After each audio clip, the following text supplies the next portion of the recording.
I was the good neighbor, until she made me her new target. I used to love being the good neighbor. You know, the one who bakes extra cookies, waters plants when folks are out of town, grabs packages off porches before the rain hits. I genuinely wanted us to have a little community here. And for a while, it felt like that's what we had. I live with my kids, they're driving age, and between us we have several cars.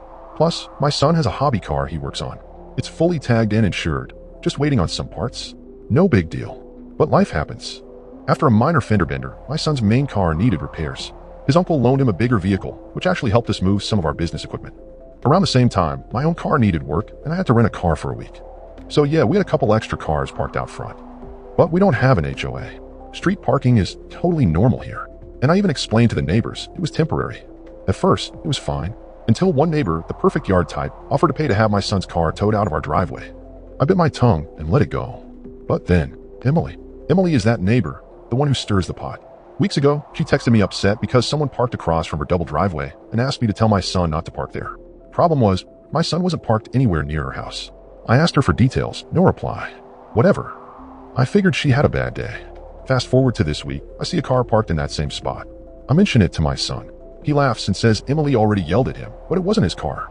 Turns out it was Tom's car, another neighbor, who parked there temporarily while tree work was being done near his place. He'd even asked all of us beforehand in a group chat.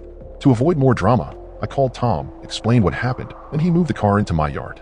He was shocked, said he talks to Emily all the time, and she never mentioned a thing to him. But here's the thing, it's a public street. Anyone can park there. And her driveway isn't blocked unless she's got a serious driving impairment, which she doesn't. At this point, I was over it.